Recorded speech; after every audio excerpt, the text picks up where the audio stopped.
just going to hop on and talk a little bit about young adults and counseling. Um, yeah, young adults nowadays are really among the first generation to grow up in a world driven by technology, not to mention the worldwide traumas that a lot of young adults have lived through, like 9/11 and a recession and the market crashing and huge natural disasters. Of course, the recent global pandemic, and to cap it all off, just naturally the job landscape rapidly shifting from its traditional ways to something brand new and largely remote based. Um, Young adults today, again, are the first generations to grow up with digital technology and social media during their foundational childhood years, and the impact of how this has shaped them and how it continues to shape them is kind of still to be determined. They, for years, and continue to be exposed to vastly differing views on politics and religion and lots of other things from loved ones and from strangers online. And there's also just like an overall greater sense of uncertainty surrounding the future of our society. And I think this is even a little bit greater than in years past. So on top of all this, young adults nowadays are just faced with like an overwhelming number of options, of course, each with their own risks and benefits.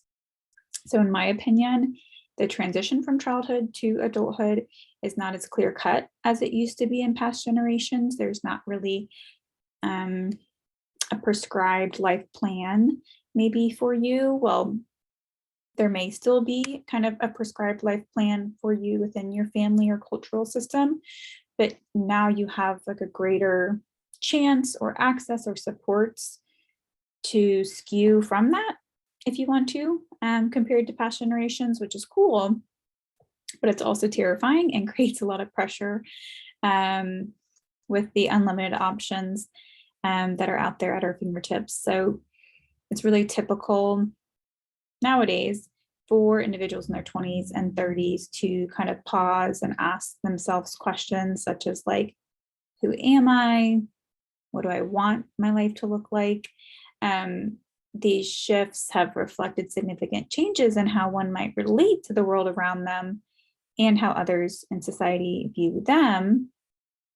But this also may look like you not taking the first job that lands in your lap.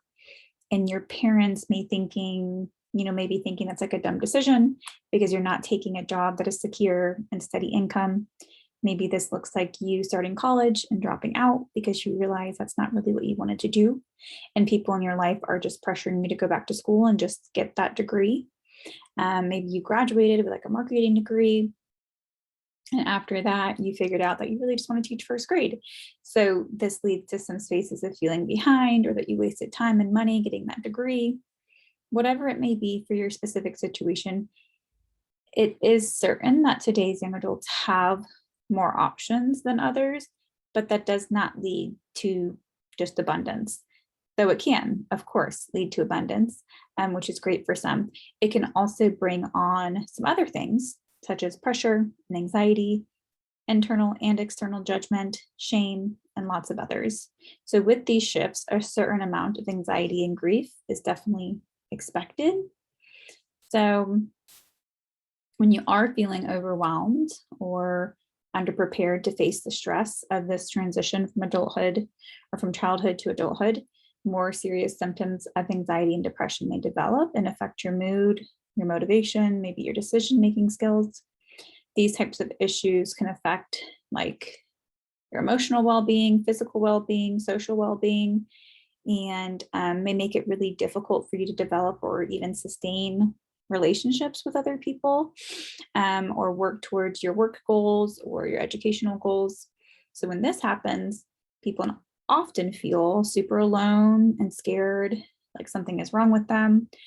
But in reality, this is just a natural response to the rub and friction that adulthood brings into our lives. And it's very common to go through all of the above mentioned feelings and sensations at some point during this transition from childhood to adulthood.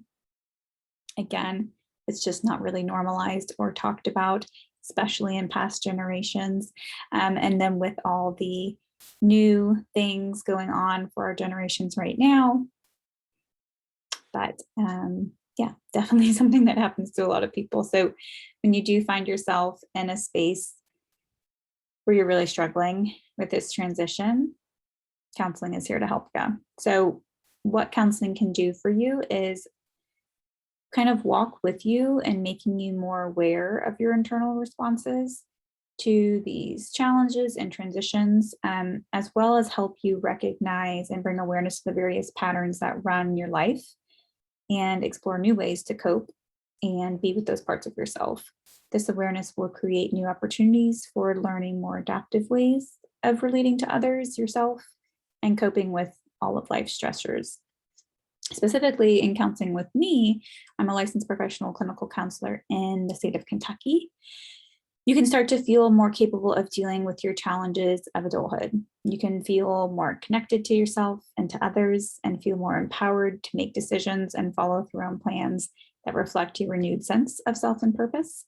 And this is a lot of things that I work specifically with my clients on. I work with a lot of young adults, not exclusively, but again, these issues that we encounter a lot of times in our young adulthood years, if not addressed in our young adulthood years, just travel with us into our adulthood years. So we may be 40, 45, 50, 85, and still be struggling with some of these same transitional patterns and concerns and kind of friction areas in our life because they were never dealt with back in our young adulthood years.